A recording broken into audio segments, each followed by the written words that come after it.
आपके मन में ये सवाल काफी बार उठता होगा कि बहुत से बार बाजार गैप अप खुलकर रिवर्स हो जाता है, गैप को फील कर देता है और काफी टाइम गैप अप खुलकर अपने ट्रेंड को कंटिन्यू करता है।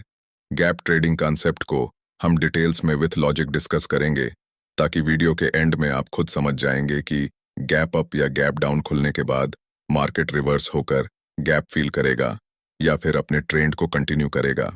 गैप ट्रेडिंग को समझने के लिए हमें एक दिन पहले का market sentiment means previous day के बायर्स और सेलर्स के प्रोस्पेक्टिव को समझना जरूरी है। इमेजिन कीजिए, एक दिन पहले मार्केट डोजी कैंडल बनाकर 1000 पर क्लोज हुआ है। डोजी कैंडल मींस मार्केट 1000 के आसपास खुलकर 1005 चला जाता है, फिर वहां से गिरकर 995 का लो लगाकर डे एंड पर मिडल ऑफ द पॉइंट 1000 के आसपास क्लोज कर देता है। ऐसे में टेक्निकल प्राइस एक्शन के अकॉर्डिंग मार्केट साइडवेज रहा है, मींस न बायर एग्रेसिव थे न seller. Market indecisive candle doji candle बनाकर क्लोज कर देता है। चलिए अभी इसके पीछे का लॉजिक समझते हैं। यहाँ 11 अक्टूबर 2024 को निफ्टी में डेली टाइम फ्रेम में डोजी कैंडल फॉर्म होती है। अगले दिन निफ्टी बड़े गैप अप के साथ previous day doji candle high हाई पर ओपन होती है। अभी यहाँ प्रीवियस डे पर ऑप्शन सेलर साइडवेज मार्केट होने पर straddle, at the money, call put, or, strangle, out of the money, call put, दोनों लेग प्रीमियम ईटिंग के माइंडसेट से सेल करके गए हैं। कॉल सेलर का stop loss doji candle high के ऊपर है। जैसे ही प्राइस डोजी कैंडल का हाई ब्रेक करती है, कॉल सेलर अपनी पोजीशन को एग्जिट करना स्टार्ट कर देते हैं, मींस बाय करते हैं। प्लस फ्रेश इंट्राडे बायर भी इस ब्रेकआउट पर बाय करना स्टार्ट कर देते हैं, क्योंकि प्रीवियस डे साइडवेज होने के कारण उन्हें छोटा सा स्टॉप लॉस मिल जाता है। दोनों ही केस में बायर एंटर होने से प्राइस में स्पीडली डायरेक्शनल अपसाइड मूव आने लगता है। निफ्टी अपने डे हाई पर क्लोज करती है।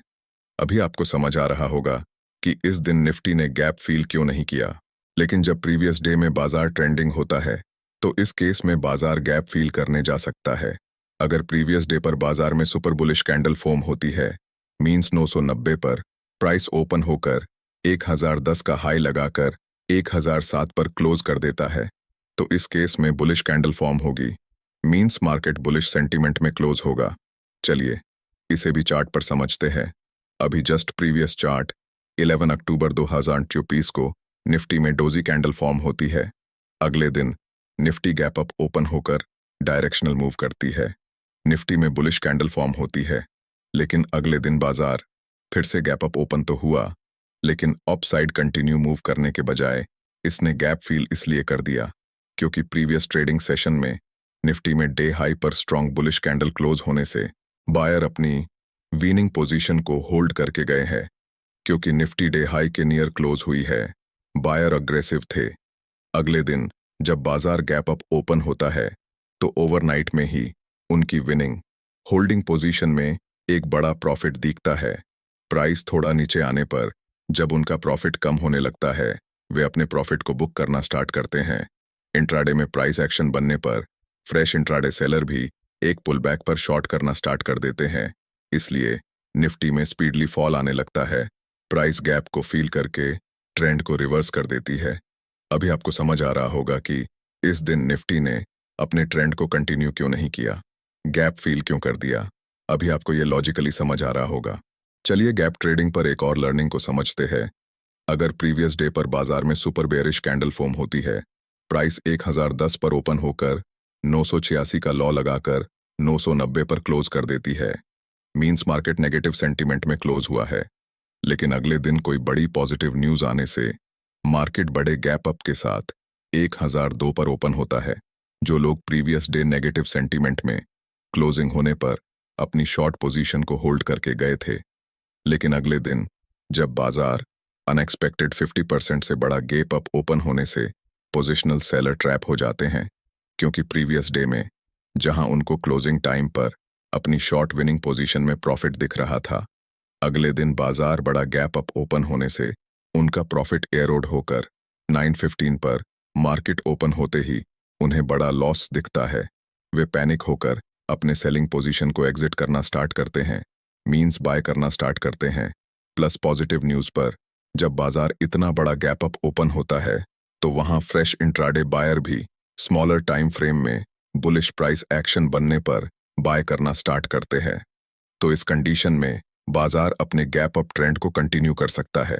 21 नवंबर 2024 को निफ्टी में बेयरिश कैंडल क्लोज होती है। अगले दिन निफ्टी गैप अप ओपन होकर उसी डायरेक्शन में ट्रेंडिंग क्यों हो जाती है, चलिए इसको लोअर टाइम फ्रेम में समझते हैं। प्रीवियस डे में निफ्टी में सेलर अग्रेसिव थे। निफ्टी प्रीवियस सपोर्ट को ब्रेक करके बेयरिश कैंडल फॉर्म करती है। अगले दिन निफ्टी प्रीवियस डे रेंज के 50% से ऊपर ओपन होती है। जो पोजिशनल ट्रेडर अपनी सेलिंग पोजीशन को कैरी करके गए थे वे ट्रैप हो जाते हैं। निफ्टी गैप अप ओपन होने से ओवरनाइट उनकी प्रॉफिट वाली पोजीशन लॉसेस देने लगती है। इस बुलिश हैमर कैंडल हाई के ऊपर वे अपना स्टॉप लॉस रिवाइज कर देते हैं। निफ्टी प्रीवियस कैंडल के 50% ऊपर ओपन होने से फ्रेश इंट्राडे बायर भी एक्टिव हो जाते हैं, क्योंकि यह एक ट्रेंड रिवर्सल का इंडिकेशन है। बुलिश प्राइस एक्शन बनने पर वे भी बाय करने लगते हैं। प्रीवियस डे सेलर बायर बनने से और इंट्राडे में फ्रेश बायर आने से निफ्टी अपसाइड में बहुत बड़ा ट्रेंडिंग मूव करती है। आई होप इस लर्निंग वीडियो में गैप ट्रेडिंग को आप विथ लॉजिक अच्छे से समझ चुके होंगे।